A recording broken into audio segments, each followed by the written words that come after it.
ایک مسافر نماز پڑھنے کے لیے مسجد میں آ گیا۔ اس نے مسجد کے اندر اپنا سامان رکھا، وضو کرنے کے لیے مسجد کے وضو خانے میں چلا گیا۔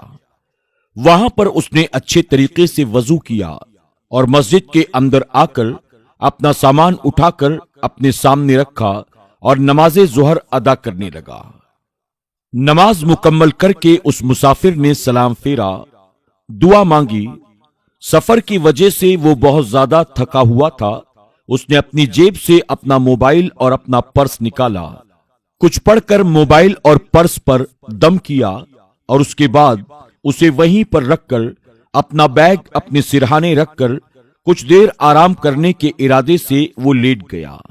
چونکہ وہ بہت زیادہ تھکا ہوا تھا، لیٹتے ہی اس کی آنکھ لگ گئی۔ کچھ دیر گزرنے کے بعد مسجد کے اندر ایک دوسرا نمازی نماز ادا کرنے کے ارادے سے داخل ہوا۔ اس نمازی نے اس مسافر کو مسجد میں سویا ہوا دیکھا۔ وہ اس کے قریب آ کر نماز ادا کرنے لگا۔ کچھ دیر کے بعد جب اس کی نظر اس سوئے ہوئے آدمی کے موبائل اور بٹوے پر پڑی، اس نے غور سے اس سوئے ہوئے آدمی کو دیکھا اور سمجھ گیا کہ یہ کوئی اجنبی مسافر معلوم دیتا ہے، ہمارے علاقے کا نہیں ہے۔ اب اس کی نیت خراب ہو گئی۔ اس نے چوری کا ارادہ کر لیا کہ یہ موبائل اور بٹوا لے کر یہاں سے میں بھاگ جاتا ہوں۔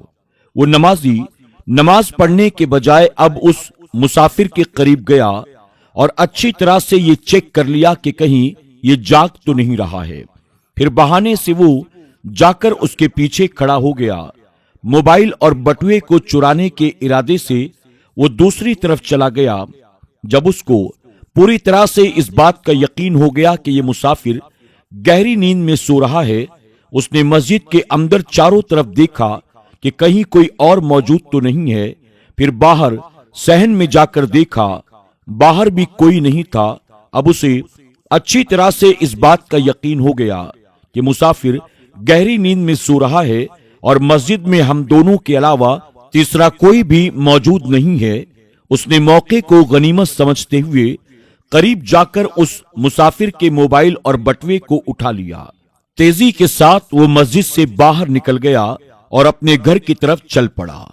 گھر پہنچنے کے بعد اس نے جب موبائل اور بٹوے کو نکالا، وہ بٹوے کے اندر سے پیسے نکالنے لگا۔ اچانک بڑی شدت کے ساتھ اس کے بازو میں درد ہونے لگا۔ درد اتنا زیادہ تیز تھا کہ وہ چیخنے چلانے لگا۔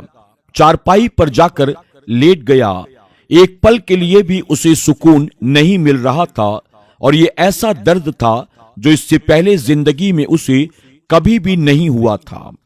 کچھ دیر کے بعد اسے بات سمجھ میں آ گئی کہ یہ جو اسے اچانک درد ہونے لگا، یہ اس کی اپنی حرکت کا نتیجہ ہے۔ اس نے فوراً وہ موبائل اور پرس اٹھایا اور اپنے گھر سے باہر نکل گیا۔ ادھر مسجد میں اس مسافر کی آنکھ کھلی۔ اس نے دیکھا کہ میرا موبائل اور میرا پرس غائب ہے۔ اس نے دیکھا کہ مسجد میں اس کے سوا دوسرا اور کوئی موجود نہیں ہے۔ اس نے پہلے چاروں طرف اپنے موبائل اور پرس کو تلاش کرنے کی کوشش کی، پھر اپنے بیگ میں چیک کرنے لگا، یہ سوچ کر کہ شاید سونے سے پہلے میں نے موبائل اور پرس اپنے بیگ کے اندر رکھ دیا ہوگا۔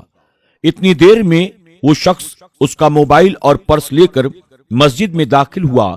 مسافر کے قریب آیا، وہ اپنا بیگ چیک کرنے میں مصروف تھا۔ وہ شخص اس مسافر کے قریب آ کر کہتا ہے، یہ لیجئے، یہ رہا تمہارا موبائل اور بٹوا۔ مسافر نے حیرت سے کہا، میرا موبائل اور بٹوا آپ کے پاس کہاں سے آیا؟ آپ کو آخر یہ کہاں ملا؟ اس چور آدمی نے شرمندگی کے ساتھ مسافر کو اپنا سارا واقعہ سنا دیا۔ میں مسجد میں نماز پڑھنے کے لیے آیا تھا، آپ سو رہے تھے۔